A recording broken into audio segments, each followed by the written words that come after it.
भेंडीची भाजी तुम्ही अनेक वेळा खाल्ली असेल, पण आज आपण ज्या खास पद्धतीने ही भाजी बनवणार आहोत, त्यामुळे तिची चव आणखीनच वाढणार आहे. सगळ्या ऋतूमध्ये सहज उपलब्ध होणारी भेंडी ही आपल्या स्वयंपाकघरातील एक खूपच कॉमन भाजी आहे.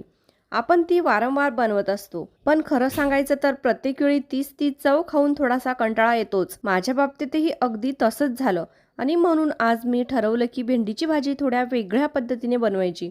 आज आपण ही भाजी खास करून कांदा लसूण विरहित बनवणार आहोत. त्यामुळे ही रेसिपी उपवास, सण किंवा साध्या हलक्या जेवणासाठी सुद्धा एकदम परफेक्ट आहे. या भाजीचं अजून एक खास वैशिष्ट्य म्हणजे ही प्रवासासाठी सुद्धा खूप सोयीची आहे, कारण ही भाजी 2 दिवस सहज टिकते, खराब होत नाही आणि चवही तशी छान राहते. मला खात्री आहे की ही भेंडीची भाजी तुम्हाला नक्कीच आवडेल. जर तुम्ही काहीतरी सोपं, चविष्ट आणि थोडं वेगळं बनवायचा विचार करत असाल तर ही रेसिपी एकदम परफेक्ट आहे. नमस्कार, मी रसिका. रसूची रसोईमध्ये तुमचं सगळ्यांचं मनापासून स्वागत. सर्वप्रथम इथे मी 1/2 किलो भेंडी घेतली आहे. भेंडी घेताना नेहमी कवळी आणि ताजी भेंडीच निवडावी. खूप जुनी किंवा कडक भेंडी घेऊ नये, कारण जुनी भेंडी शिजायला जास्त वेळ लागतो आणि चवही तितकी छान लागत नाही. भेंडी मी 2 पाण्याने व्यवस्थित धुवून घेतली आहे, जेणेकरून तिच्यावर लागलेली माती किंवा धूळ पूर्णपणे निघून जाईल. भेंडी धुतल्यानंतर इथे मी एक कोरडा कपडा घेतला आहे आणि या पद्धतीने सर्व भेंड्या एक एक करून नीट पुसून घ्यायच्या आहेत. भेंडी पूर्णपणे कोरडी करणे खूप महत्त्वाचे आहे. असं केल्यामुळे भाजी करताना भेंडी चिकट होत नाही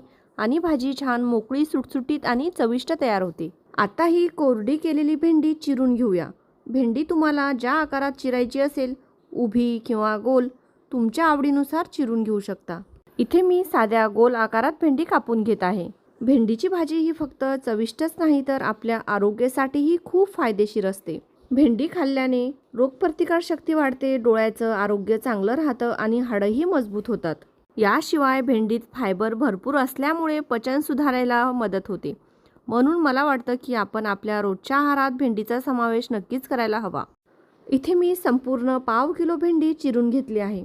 भेंडी चिरताना जी खराब झालेली भेंडी किंवा कीड लागलेली भेंडी असेल ती मी बाजूला काढून घेतली आहे. भाजी लगेचच बनवायला घेऊया. तर इथे गॅसवर मी स्टीलची कढई ठेवली आहे. यामध्ये 2 पळी तेल घालायचं आहे. बऱ्याच वेळा आपण पाहतो की भेंडीची भाजी करताना भेंडी आधी तळून घेतली जाते, पण आज आपण अगदी वेगळ्या पद्धतीने कमी तेलात आणि भेंडी न तळता ही चविष्ट भाजी बनवणार आहोत. तेल गरम झालं की यामध्ये 1 छोटा चम्मच जिरा घालायचा आहे आणि चिरून घेतलेली भेंडी घालायची आहे. त्यानंतर भेंडी 1 ते 2 मिनिटे छान परतून घ्यायची आहे. या पद्धतीने तेलात भेंडी 1 ते 2 मिनिटे छान परतून घेतली तर भेंडी चिकट होत नाही आणि भेंडीची चवही खूप छान लागते. भेंडी आपण इथे छान परतून घेतली आहे. आता गॅसची आच कमी करायची आणि भेंडी अशीच हलक्या आचेवर शिजत ठेवायची आहे. तोवर आपण भेंडीसाठी लागणारा खास मसाला तयार करून घेऊया. तर इथे मी अर्धी छोटी वाटी शेंगदाणे भाजून घेतले आहे आणि थोडे सुक्या खोबऱ्याचे काप घेतले आहेत. मिक्सरच्या डब्यामध्ये खोबऱ्याचे काप आणि शेंगदाणे घातले आहेत. आता यामध्ये 2 हिरवी मिरची घालायची आहे. थोडी कोथिंबीर घातली आहे. आवडीनुसार लाल तिखट घाला. अर्धा छोटा चम्मच हळद घातला आहे. अर्धा छोटा चम्मच धना पावडर घातली आहे. आता यामध्ये चिमूटभर आमचूर पावडर घालत आहे. आमचूर पावडरमुळे भाजीला छान आंबट तिखट अशी चव येते. शेवटी यामध्ये 1 छोटा चम्मच मीठ घातला आहे. आता झाकण लावूया आणि हे फिरवून घेऊया. मसाला मी इथे मिक्सरमधून फिरवून घेतला आहे आणि तो थोडासा जाडसरच भरड ठेवला आहे. मसाला जाडसर ठेवला की भाजीची चव आणखी खुलते.